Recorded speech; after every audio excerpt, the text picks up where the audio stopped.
guys, it's ASBYT, and very recently I did a unboxing and first look, very small details that I could actually give to you of the Realme 8 Pro. I did mention in that video I was going to be doing a more sort of full in-depth look at this phone, going over all of the features, and that is today. Realme actually reached out to sponsor this video, but as always, all views are my own, both good and bad. There are some brilliant things about this phone, but there are also a couple of things that I'm not so sure about and you need to know about if you are indeed looking to possibly pick this up. Now, before we touch on all of that, we need to know where this phone actually sits in the market, so you can always have that in the back of your mind when we're talking through the features, the specs, etc. So this phone is going to retail for roughly under 300 UK pounds, slightly more in US dollars, and roughly around 25,000 Indian rupees. So firstly, I wanted to actually delve into who this phone is really targeted at. And we can assess that by looking at some of its features that are heavily marketed. Starting with, of course, the 108 megapixel quad camera setup. So this is one of the cheapest 108 megapixel smartphone cameras available, and it's joined by an 8 megapixel ultra wide angle lens, a 2 megapixel black and white portrait lens, and a 2 megapixel macro lens. Now I'm going to split the camera performance into two main sections. We've got the primary and the ultra wide on one side, and we've got the macro and the black and white portrait lens on the other. So firstly, why have a 108 megapixel lens? Well, one of the main reasons is due to the larger sensor size, you are able to capture more detail with a max resolution of 12,000 by 9,000. With the upgraded Samsung HM2 sensor, Realme have also developed a new ultra high definition algorithm for extra clarity. This means if you do want to punch in on any of your shots, there's so much information there it's still crystal clear. One thing I have noticed on a lot of the images, the depth of field is razor thin, so you do get that really nice crisp focal point, but a lot of the stuff either side tends to be quite blurred, so sometimes you get a slightly unnatural look, but equally sometimes it looks really dramatic. So personal preference. And this is actually the little guy right here, or should I say big guy? He's a bit of a beast. And the 8 megapixel ultra wide angle lens is also something that I would use. There is a slight fisheye distortion that you see on a lot of ultra wide angle smartphone camera lenses, and it's not the best quality in terms of sharpness and detail, but it does the job. Now, it's well documented on this channel that I'm not a massive fan of macro lenses on smartphone cameras, and likewise filter lenses and black and white portrait lenses, etc. They're great fun to play around with. I personally wouldn't use them that much. Having said that, if you did want to, you can expect to get a macro shot from anywhere up to 4 centimeters away from the object. And the black and white portrait lens is a new color filter system which enables the portrait lens to detect a wider array of light, assisting the main lens to enhance image contrast and create stylized images. Like I said, great fun to play around with, and that's a pretty reoccurring theme with this camera. There's so much customization, there's so many different modes that you can play around with, the likes of a new starry mode, the world's first starry time-lapse video, a tilt shift mode, where using an algorithm you can transfer the real world into a kind of miniature world almost, lots of different night modes on photo and video, and a dual view video mode as well. This basically allows you to use your front and the rear cameras at the same time, so you can be vlogging a situation and showing your audience what you're looking at the same time. Again, great fun to play around with. Now, sadly, there is no telephoto lens here, so all zoom is actually digital. It goes up to 20 times, but Realme have developed what's known as a 3 times in-sensor zoom. Realme claim that this allows the 8 Pro to produce a 3 times zoom shot in pretty much the same clarity as a phone that has 3 times optical zoom.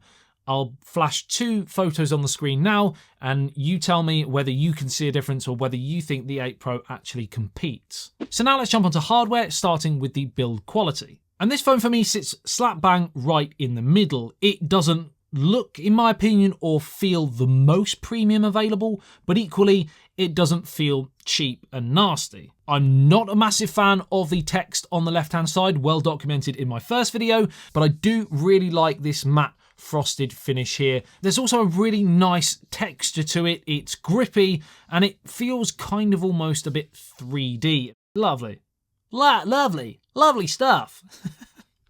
We do have a headphone jack. We do have a Type-C charging port, which allows for 50 watts SuperDart Charge, which can charge your 4,500 mAh battery cell from 0 to nearly 50% in about 17 minutes. Very, very respectable. And we have our speaker grill there as well. And it's stereo speakers. And I'm going to give you a quick test of the sound.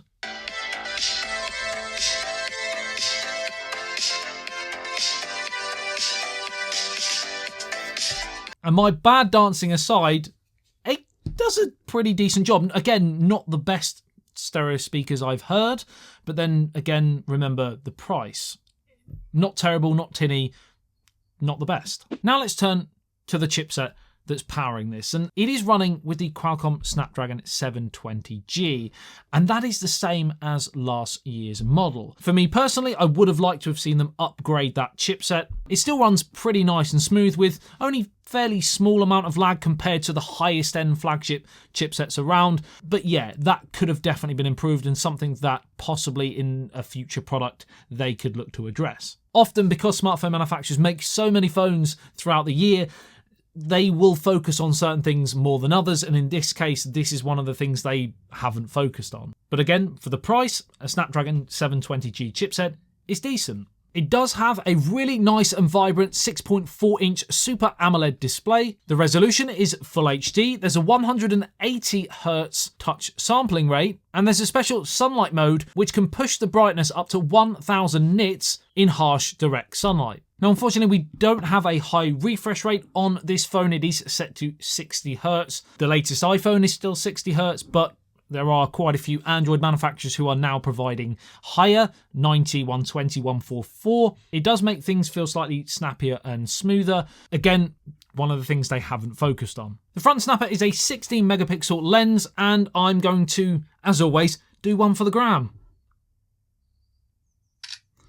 And that is absolutely beautiful. 4K 30 max video. There is a micro SD card slot. I know this is like the headphone jack, a huge thing for some people still nowadays because phones are dropping them. Well, you have both with this. And then the software.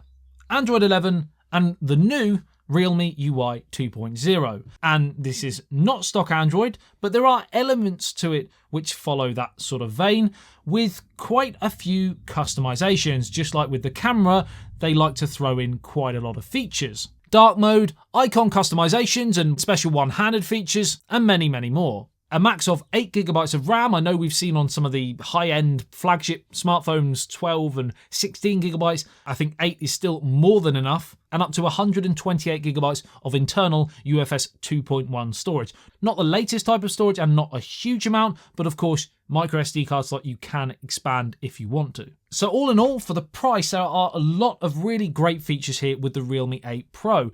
It's more of a case of what is right for you. There are things that they've added, which are brilliant. There are a couple of things that they've left out, like I said. And if they're deal breakers, then it's not for you. If they're not deal breakers, it's a great phone. Let me know what you think in the comment section below. Is it a yay or a nay for the Realme 8 Pro? And they're starting to build a cheeky little ecosystem right here as well. These earbuds are really impressive. I'll try and do some more information on them very soon. And I'm just about to start trialing out this smartwatch as well. Let me know in the comments as well if you want to see that sort of content. Sub if you're new and love everything tech. I love you and leave you. I'll see you in the next one. So let's do it. Peace out. Do just what you want.